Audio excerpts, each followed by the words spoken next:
Bapak Ibu, coba tengok pergelangan dan telapak kaki Anda sekarang. Apakah terasa makin berat, sembab, atau ada bekas cekungan karet kaos kaki yang sangat dalam setelah Anda duduk lama? Jika ya, stop! Jangan biarkan tubuh Anda duduk terikat di kursi tanpa jeda. Banyak orang tua mengira kalau kaki bengkak atau terasa abot setelah duduk itu cuma karena faktor usia. Padahal, saat Anda duduk diam lebih dari 45 menit, lipatan paha Anda terlipat tajam seperti selang air yang tertindih batu. Aliran darah balik dan cairan tubuh terjebak di bawah, membuat pergelangan kaki membengkak dan jantung harus bekerja 2 kali lebih keras. Jika dibiarkan terus-menerus, kaki akan terasa sangat kaku saat berdiri, bahkan melangkah pun jadi terasa berat seperti diseret. Hari ini, channel Tua Lincah akan membagikan 4 gerakan pemula sirkulasi terbaru yang belum pernah kita bahas sebelumnya. Tanpa perlu berdiri dulu, cukup di kursi. Kita buka sumbatan lipatan paha Anda agar darah mengalir lancar dan kaki terasa ringan seketika. Mengapa duduk terlalu lama bisa bikin kaki lansia gampang sembab dan pegal berat? Di area lipatan paha kita, terdapat simpul pembuluh darah balik dan saluran kelenjar getah bening yang sangat besar. Saat kita duduk, sudut panggul terlipat 90 derajat. Lipatan ini mencekik jalur pembuluh darah, sehingga cairan sisa metabolisme yang harusnya dibawa naik kembali ke atas justru menumpuk di area betis dan pergelangan kaki. Apalagi katup pembuluh vena di kaki lansia sudah tidak sekuat dulu. Tanpa dorongan dari otot betis dan panggul, cairan tersebut akan mengendap dan membuat kaki terasa panas, berat, dan cepat lelah. Solusinya bukan sekadar asal meluruskan kaki.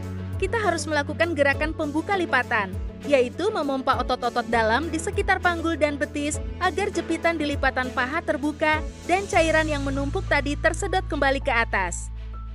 Gerakan pertama adalah kepakan kupu-kupu duduk.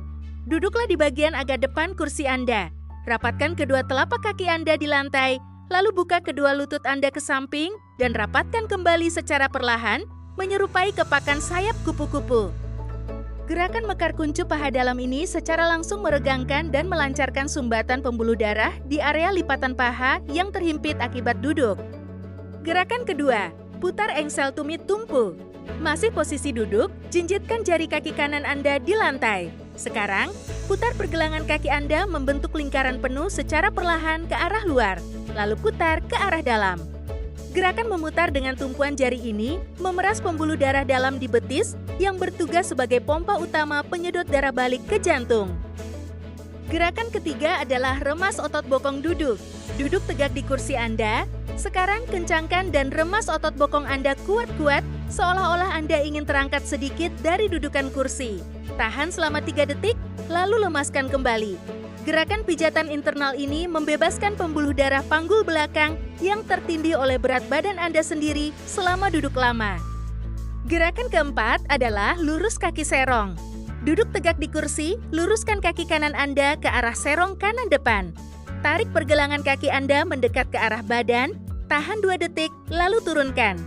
Ganti dengan kaki kiri ke arah serong kiri. Menjulurkan kaki secara serong ini membuka jalur arteri paha samping, sehingga aliran darah segar dari jantung membanjiri kaki dengan lebih cepat. Selain melakukan 4 gerakan pemula sirkulasi tadi, ada tips sederhana untuk menjaga aliran darah tetap lancar saat Anda harus duduk santai di rumah. Pertama, gunakan bantal ganjal pinggang. Selalu selipkan bantal kecil di belakang punggung bawah Anda saat duduk di kursi kayu atau sofa. Ini menjaga posisi panggul tetap netral, sehingga lipatan paha tidak terjepit terlalu parah. Kedua, gunakan dingklik atau ganjalan kaki rendah. Jika Anda harus duduk lama, sesekali taruh telapak kaki di atas bangku kecil untuk mengubah sudut tekukan kaki dan melancarkan aliran darah balik. Ketiga, minumlah air hangat sedikit demi sedikit secara berkala. Ini menjaga kekentalan darah tetap stabil sehingga tidak mudah mengendap di kaki bagian bawah. Bapak dan Ibu sekalian, menikmati masa tua dengan bersantai memang sangat menyenangkan. Namun, jangan biarkan waktu santai itu membuat aliran darah tubuh Anda terhambat. Luangkan waktu 3 menit saja untuk melakukan gerakan pemula sirkulasi ini di sela-sela waktu duduk Anda. Jika Bapak, Ibu, dan keluarga menyukai video edukasi dari channel Tua Lincah ini, jangan lupa tekan tombol like. Bagikan video ini ke grup WhatsApp keluarga, teman-teman arisan, atau kerabat tercinta agar lansia Indonesia selalu sehat, bugar, dan lincah bergerak. Klik tombol subscribe agar Anda tidak ketinggalan panduan kesehatan harian dari kami. Terima kasih sudah menonton, selamat mencoba di rumah, dan salam tua lincah.